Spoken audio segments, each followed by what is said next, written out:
the vision is yet for an appointed time. But at the end it shall speak and not lie. Though it tarry, wait for it, because it will surely come. It will not tarry. Once the haves have a fucking Neuralink, Imagine literally learning everything I know, everything I've spent my whole life studying, just download in your brain in a second. Yeah, if you could do that electronically, where you're not juicing yourself up with amphetamines, but instead you're enhancing all the capabilities of your entire neural network. Yeah. Crazy. Bro, we're gonna be robots. We're gonna be cyber people. No, I mean, I do think that there's a potential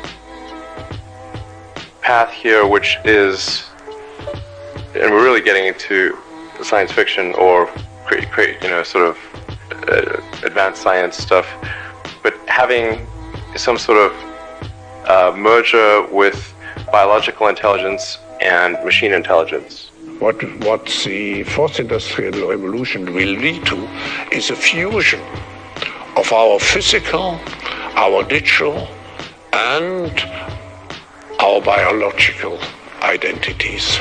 Imagine being able to text or send email using only your thoughts. It's more than just wishful thinking. Our children will wonder, how could you possibly live in a world where you had to touch the screen and you had a mouse and you had to type? Everybody just thinks and types, makes documents, controls cars. Computers are getting smaller and faster, and eventually the time will come when a child is implanted with a little chip back here and will learn to control the chip in the same way that you learn to control your bodily functions and your voice and your movements. Implant in your brain that will let you control your mobile devices and computers and all these digital things in the future. Hello? AKA control your ass. Can you imagine that in 10 years when we are sitting here, we have an implant in our brains, and I can immediately feel, because you all will have implants, and we measure your brain waves, and I can immediately tell you how the people react, or I can feel how the people react to your answers. Is it imaginable? There are reports that Elon Musk had already had this chip implanted in the human brain in the USA.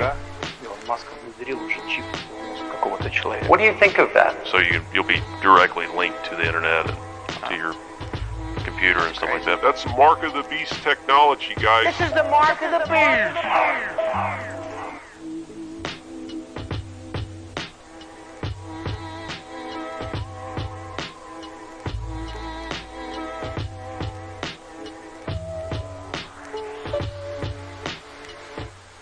This is how far we've come, that we can actually implant devices in the brain so that we can control regular computer tablets with our thoughts.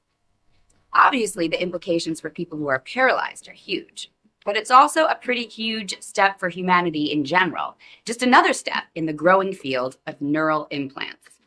Scientists are now working on implants that can boost our memories, help manage psychiatric illnesses, and so much more.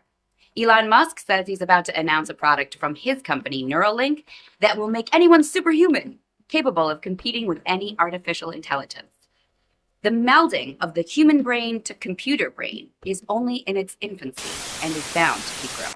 Elon Musk with a man who is paralyzed. He's had a microchip implanted in his brain and says this has already changed his life. We watched him control a computer and play online chess, moving the pieces with his thoughts. This morning, a major scientific advancement. It was like using the force. Elon Musk's Neuralink, introducing the world to who they say is their first patient with a brain-computer implant. I love playing chess, and so this is one of the things that y'all have enabled me to do, something that I wasn't able to really do much the last few years. Nolan Arbaugh received the implant in January. He's seen during the live stream directing the computer cursor to make his moves.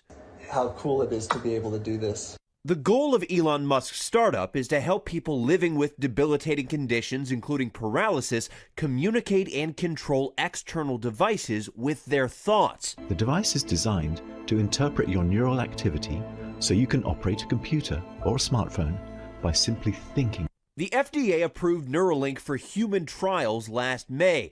Last year, Swiss researchers combined artificial intelligence and brain and spine implants to help this man paralyzed in a motorcycle accident walk again. And in August, this woman, who had lost her voice to paralysis, was able to have a conversation with her husband again with the help of a mind-controlled avatar. Do not make me laugh. 29-year-old Arbaugh became a quadriplegic after a diving accident. He says he's now thankful for the freedom the device gives him, but he does say there's still a ways to go. Yeah, I mean, it's not perfect. I would say that we have run into some issues. I don't want people to think that it is, like, this is the end of the journey. There's still a lot of work to be done, but it has already changed my life. And this patient did refer to the surgery as super easy. He says he was released the next day and has no cognitive impairments. Pretty incredible to just watch it play. It's fascinating. Yeah. Really amazing. Unbelievable. I think the next step is going to be a hive brain. It's already been done in rats. You can link multiple brains. And as a hive, they solve problems much faster than the individual rat. So that technology's here. I'm assuming they'll link people. It enables you to communicate probably wirelessly in some way, allows someone else to help control your access to your own memories, but it can also implant memories. Or remove memories. Yes, that's what I'm saying. Yes, you can delete them or add them, so you don't know for sure. It's like that Arnold Schwarzenegger movie, Total Recall. Total Recall.